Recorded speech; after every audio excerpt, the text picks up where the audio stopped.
The very first video on this channel was about just how wacky the early One Piece villains were, thanks for all the support on that by the way, and I ended up getting a lot of comments on that video. A lot of them were really nice, and alongside them being really nice, they also pointed out another fact about One Piece's villains. Despite the fact that early One Piece villains are pretty absurd, if you really think about it, that absurdity never really goes away. In future arcs before the time skip, we get insane main villains like Wapol, Foxy, and Moria, but the more serious villains definitely start to take the forefront. Arlong and Smoker represent more serious villains at the end of East Blue, as Arlong is a tyrant that controls villages through force because of his past mistreatment as a fishman, and Smoker is an honor-bound marine that was in Logtown during Roger's execution, and cares about others and the truth so much that he tells his superiors to fuck off when they try to give him credit for defeating Crocodile. Speaking of Crocodile, he puppeteers a civil war in Alabasta using his organization of bounty hunters so he can take advantage of the chaos to find the country's ancient weapon to become even more powerful. Crocodile is also extremely important in the current story, as he's one of the leaders of the Cross Guild, a bounty hunter organization that puts bounties on marines as opposed to pirates. Now Enel seems like a goofy guy with his plan to create a ship that'll take him to the moon, but he was ruling Skypiea with an iron fist before Luffy took him down. He also may just have the darkest plan of the pre-time skip main villains, as he was gonna erase an entire country off the sky map on his way out. CP9 then have some pretty goofy members in their ranks, but I've always considered Lucci to be the main villain of that saga, and he's a straight up psychopath. He's another character that's remained relevant as well through his part that he plays in CP0, and that includes some of the former CP9 members as well. And for the Marineford saga, I've always seen the main villain as the corrupt systems of the One Piece world, and they may just be the main threats of the entire series. With that being said, even though I did mention some goofy main villains that still existed during the pre-time skip material, there's still characters that have an impact on the current story. Wapol was presented as a fool that was only in power because he happened to be the strongest in his tiny kingdom, but after his defeat at the hands of Luffy, he picked himself back up and became one of, if not the richest person in the entire One Piece world. Foxy, while not really appearing in the story after his arc, introduced something that a lot of One Piece fans think will be coming back, myself included, the Davy Back fight. And while Moria hasn't really done anything since the time skip, he does have connections to Kaido and now Blackbeard, making him a somewhat underrated force in the One Piece world. People were right when saying that the absurdity of One Piece villains never really goes away, but it does go away in one pretty massive way at the same time. While there are always absurd and goofy villains in the New World, the main villains of arcs are always very serious, with very few exceptions that have to be argued as absurd if you even want to call them that. The only one that I can really see an argument for is Caesar, but he's still one of the smartest scientists in the world, and is pure evil, willing to experiment on children and create a surplus of devil fruits for Kaido. Now while the main villains aren't nearly as goofy as they were pre-time skip, there is a brand of villains that keeps the absurdity up, those being the side villains. With the heightened stakes of the post-time skip material, main villains don't have the luxury of being exclusively goofy anymore, so Oda decided to fill that void with their crewmates. There's the fake Straw Hat crew, Hody Jones, Doflamingo, Big Mom, and Kaido that all have their own absurd characters working alongside them, and that's what I'm here to highlight today. While One Piece definitely does get more serious as it goes on, just like most stories, goofiness and absurdity are big parts of it, and Oda is able to keep that alive through some of the side villains as well. Well, I think we should just hop right into things with the first absurd crew of villains that in the post-time skip material, Demalo Black and his fake Straw Hat crew from the Return to Sabaody arc. These guys are another wacky group of villains that you could argue are the main villains of the arc that they're in, but I think that Sentomaru pretty quickly steals that title away when he comes in with a pacifista. While the fake Straw Hat crew is goofy in nature because it's immediately apparent that they could never even hold a candle to our real Straw Hats, I do think that they were a really interesting concept that Oda introduced. Not only did Luffy completely disappear after the Marineford War, his entire crew disappeared after their battle with Kuma on Sabaody, so only specific people people have known that they're even alive for the last 2 years. There's actually one thing that I believe really pushed Demalo and his crew to do this, and that's Luffy's bounty increasing from 400 million to 500 million during the time skip. Granted, it might be tempting to try to steal the limelight from such a successful rookie pirate like Luffy, but the extra 100 million on his bounty just adds that little more credibility that would get more people to follow you. Now, not only is the fake Straw Hat crew a great idea from Oda, I also believe that he uses them pretty much perfectly in this arc. From the way that they fail at pretty much every turn, all the way to how they trick the most innocent members of the Straw Hat crew, I was truly a big fan, and I believe that a lot of the One Piece fanbase was as well. There's a ton of fan art of the fake Straw Hat crew recreating iconic Straw Hat moments, and I think that they're perfect because they perfectly represent the absurdity of Demalo, Black, and friends. I believe the most iconic is them going to save Robin on Enies Lobby, but there's also the recreation of Luffy remembering that he still has his crew, and both of them just scratch this weird itch. It was also pretty absurd how successful the fake Straw Hats were getting while looking and acting nothing like the actual Straw Hats, and it took a serious character like Sentomaru coming in to put that success to an abrupt stop. Oda also uses them to show a more serious Luffy in a way, as Demelo, Black, and crew are actually the first people that he uses Conqueror's Haki on after the time skip.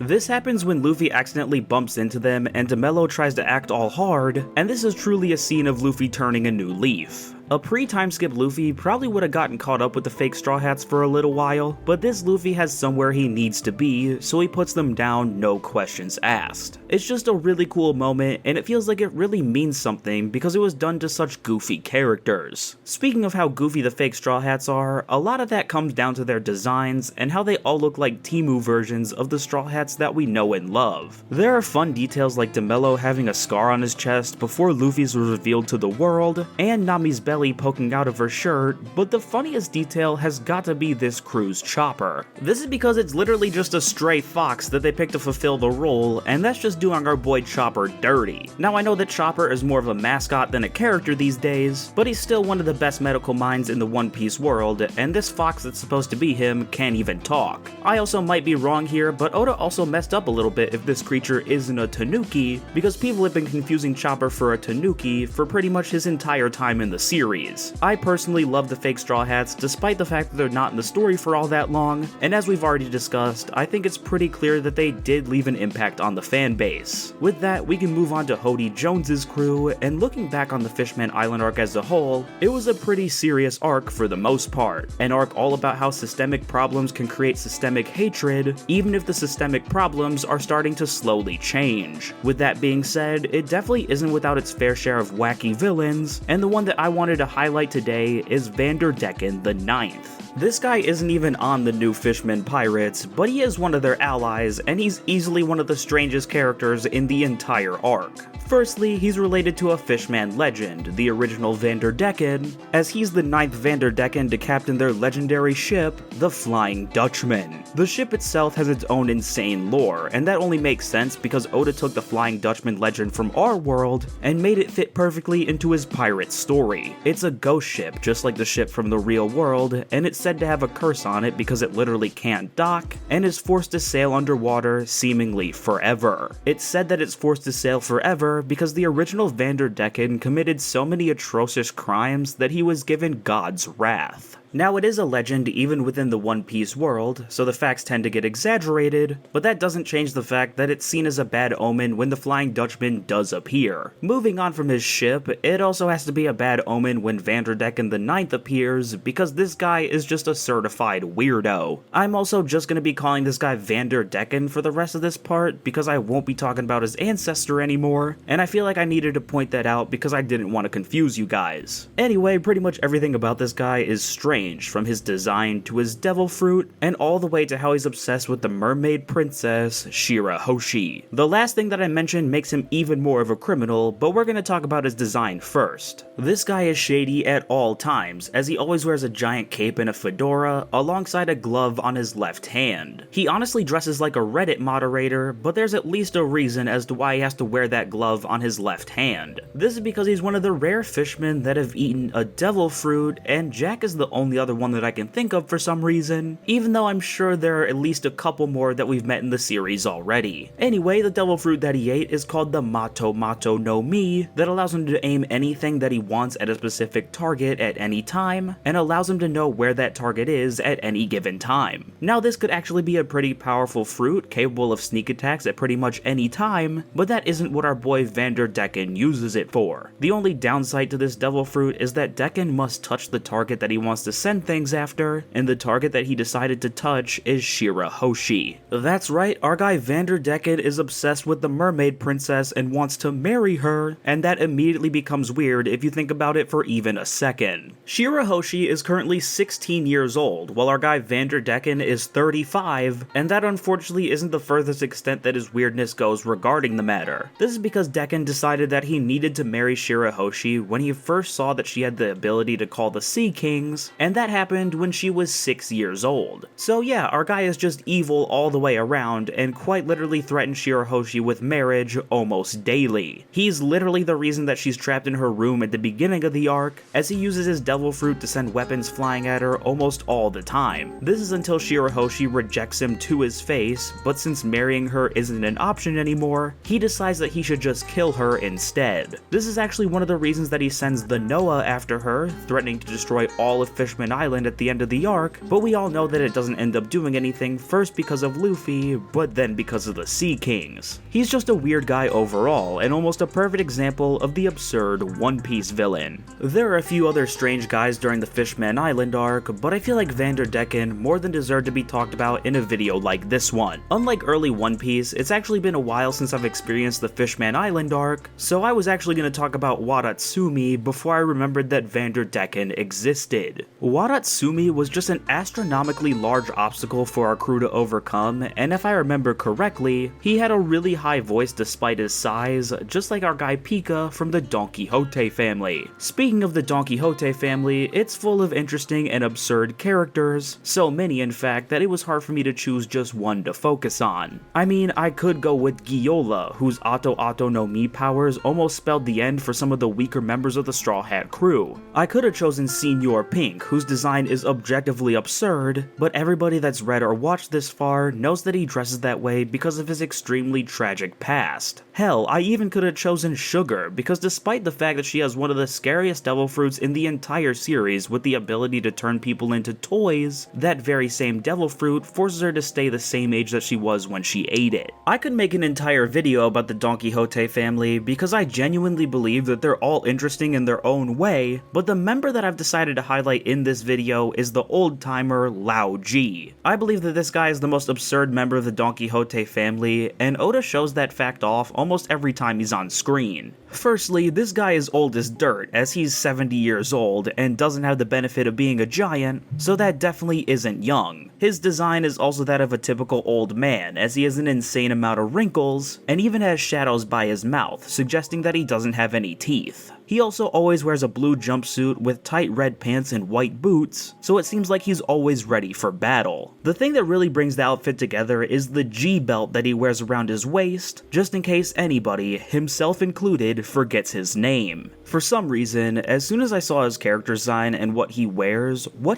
really reminded me of Tamago from the Big Mom Pirates, but I don't think that that even makes any sense, because our boy Tamago literally always wears an eggshell. I just think that Lao G is the most absurd member of the Donquixote family because of how Oda uses him, and just how much older he is than everybody else in the family. The only person that's even comparable to him in age is Giola, and she's a whole 9 years younger than him, making her a lot closer in age to the other older members of the family. With that being said, don't let Lao G's age fool you, because he's actually pretty powerful and can be pretty devastating if his attacks land. Unfortunately for him, however, he throws his back out almost every time he throws an attack, and this is an aspect of his character that stuck with me so much that it was literally the thing that I remembered about him the most before I started writing this section. With that being said, he's surprisingly durable despite the fact that he takes blowback from his own attacks, as he was able to take an attack from Sai and stay conscious. Now that might not sound too crazy, but this is the same Sai that pulled off an attack that was equal to, or even stronger than Don Chinjiao, who was known for busting open ice continents with the tip of his head. This is because Lao G is probably one of the best martial arts masters in all of One Piece, but he just wasn't powerful enough to defeat Sai in the end. He wasn't powerful enough to defeat Sai, despite the fact that he literally has a Hulk transformation, and this was another part of his character that I forgot even existed before I started writing this part. That's honestly one of my favorite parts about making these videos, as it forces me to do research on things that I haven't experienced in a while, and it makes me have a newly gained appreciation for the stuff that I researched almost every time. Lao G quite literally dresses like an old Power Ranger that has the ability to transform like the Hulk, and that's something that I haven't experienced since I originally watched the series. I just love the detail and goofiness that Oda puts into pretty much every character that he writes because it makes One Piece that much more fun to experience. Speaking of fun, I think it's time for us to move on to the whimsical world of Whole Cake Island and talk about a member of Big Mom's crew that's pretty absurd. Now here, I'm gonna pick a character that a lot of you probably wouldn't expect me to pick because of how highly they rank in the crew, but they're easily one of the most absurd members in my opinion. This guy isn't a regular member, he isn't even a combatant, and he isn't even an officer, rather he's one of the sweet commanders. The member of the Big Mom Pirates that I've decided to talk about for this portion of the video is none other than Charlotte Cracker. I honestly feel like Snack and Smoothie are also characters that I could discuss here, but it feels like we just don't know enough about them at the moment to have them make the cut. Smoothie quite literally has a devil fruit that wrings people out like a towel, but we haven't seen her fight, so we know nothing about her personality, and that's still enough for most of the fandom that's seen her to be down bad for her. When it comes to Snack, we know even less about him, and all we really know is that he lost his Sweet Commander status by losing a fight to Arouge. Speaking of Arouge, I think there's an argument that he's the goofiest member of the Supernovas, with only Scratchman and Pooh really contesting him, and the Supernovas are another group in One Piece that could get their own video one day. Getting back to the Big Mom Pirates, however, if I was gonna pick a Sweet Commander for this part of the video, it also couldn't be Katakuri for obvious reasons. Katakuri is still one of the coolest characters that's ever been introduced in One Piece, and his battle with Luffy ensures that he's nothing but badass, even if he does like to eat donuts in his free time. We have to talk about Cracker here because I think that even though he's powerful, pretty much everything about him is pretty wacky. Pretty much everything about Whole Cake Island is wacky on the surface, but that's because they're hiding the incredibly dark and scary reality that's just beneath the surface. Our guy Cracker is the Minister of Biscuits, which means that he governs Biscuit Island, and Luffy and Nami run into him after a wacky adventure in a mirrored forest. I say that they run into him, but they actually run into one of his biscuit warriors created by his devil fruit, the Bisu Bisu no Mi. This devil fruit gives Cracker the ability to generate and manipulate biscuits, and the warriors that he's able to create using it are surprisingly powerful. Like Luffy quite literally has to use Gear 4th to contend with one of them physically, and this was the same Gear 4th that Dovi could do nothing against during Dressrosa. He has to use Gear 4th to keep up with one physically, but with Cracker's ability to regenerate the biscuits, it doesn't matter if Luffy can keep up with them physically because Cracker could always just make a new one. Before we talk about the goofy way that Luffy deals with this problem, however, we do have to discuss Cracker's design because it is pretty interesting. Our guy is really tall, has biscuits hanging off his belt loop, and refuses to wear a shirt alongside his giant sword. Him having a sword is a Mihawk upscale, but it's also the only source of damage that he does to Luffy in their fight, and he has to sneakily stab him to do anything. That's right, despite the fact that his biscuit warriors are pretty powerful, it seems like Cracker himself isn't that strong, even if he does have basic armament haki at the least. This really comes through in his fight against Luffy, as Luffy realizes that he has to eat the biscuit warriors to put them down for good. That's right, Luffy has to eat Cracker's biscuit warriors until he runs out of stamina, and the worst part is that Cracker doesn't try to attack Luffy at all as his biscuits are getting eaten. Now it's not like he just does nothing, because he does try to use Nami as a hostage, but as soon as Luffy shuts that down, we just go back to Luffy eating more biscuits. This fight is even funnier because Cracker's biscuits are too hard for Luffy to just outright eat, so Nami has to make it rain so they're soggy. So our guy Luffy was eating soggy, disgusting biscuits for hours in the rain, but that's alright because it led to the best moment in the entire fight. That moment was when Luffy pulled out a brand new Gear 4th form to defeat Cracker, something that he actually does twice during the Whole Cake Island arc. This form that he pulls out here hasn't made a reappearance just yet like Snake Man has, as Luffy defeats Cracker with a Gear 4th form called Tankman. 2 out of the 3 Gear 4th forms look pretty goofy, and Tankman is the goofiest by far, as it seems like he could only go into the form because of the massive amount of food that he just ate. Luffy quite literally defeats Cracker by trapping him in one of his many fat rolls, and then shooting him out like a cannonball that destroys everything on its way to Big Mom's castle. It's honestly pretty insane how long Cracker's defeat sequence goes on in the anime, and the fact that he was literally defeated by Luffy's fat rolls just makes him extremely goofy. Cracker's power is undeniable because it takes someone with the stamina and power of Luffy in order to beat him, but that doesn't change the fact that he does nothing else in this arc after this fight. In fact, I don't think he's done anything else in the One Piece story after losing this fight, so the final picture painted in my mind of his character is literally him getting shot out of Luffy's fat rolls. With that being said, Cracker somehow isn't the only Yonko commander that I'll be talking about in this video, as the final character that we'll be talking about is technically the smartest member of Kaido's crew, Queen. Don't get me wrong, there are definitely some absurd characters on Kaido's crew, but you have to make it to the Tobi-Roppo for any of them to have a character that's actually worth discussing. Like, literally all of the gifters are wacky because of what the Smile Fruits turn them into, but none of them really have characters outside of their loyalty to Kaido. When it comes to the Tobi-Roppo, you could definitely talk about Ulti and her brother Page 1, but they're actually pretty serious for the most part outside of their bickering. The deeper we get into the New World, the harder it is to find wacky villains since the story is getting so serious, but Queen manages to fit that role while kinda being scary himself. Queen is one of the smartest scientists in the One Piece world, but he counteracts that by being one of the goofiest people in it. The biggest jokes come with his figure, as it's clear that he's a large, rotund man, but you could never convince him of that fact. What makes that even funnier is the fact that he doesn't move like a large man at all, and even has a theme song that he dances to during the raid on Onigashima. The man is unironically pretty groovy, and the fact that it takes someone as fast and strong as Sanji to take him down is a true testament to his strength. There's also a lot of things that we learn about Queen that don't get a ton of supporting information, so that makes him even more interesting. Like the fact that he used to work alongside Caesar, Vegapunk, and Judge, so there's no telling what scientific monstrosities they created, even though we saw a few of them. I really just chose Queen to talk about in this video because he's a really powerful character that's also goofy at the same time. His reactions have become memes for literally years now, especially the one where he swung his sword into Sanji's face and it did no damage. There's also the meme of him getting sucked off by Green Bull like a week after the battle, and this is the only time that he can actually say that he isn't fat. His devil fruit is also hilarious, because even though he's just a dinosaur like most of Kaido's crew, the way that he uses it is just funny. It also turns him orange just to be a little bit more funny, and the scene where he actually thinks that he can damage a forgetful Big Mom is easily one of the funniest moments in all of Wano. With that being said, he has something that most New World villains have even if they're goofy, and that something is an intimidation factor. He is undeniably powerful, and I truly believe that Luffy and Sanji are the only two Straw Hats that could have taken him down, solely because of his squeezing attack that he developed to damage people that have really powerful haki. Sanji only survived the attack because he unlocked his Germa exoskeleton body during the fight, and Luffy would have been fine even before his awakening because of his body that's made of rubber. We're not going to turn this video into a power scaling video, however, as it's kinda hard to say that the cyborg dinosaur man isn't absurd. With that being said, I don't really have much else to talk about when it comes to the absurdity of One Piece's New World villains.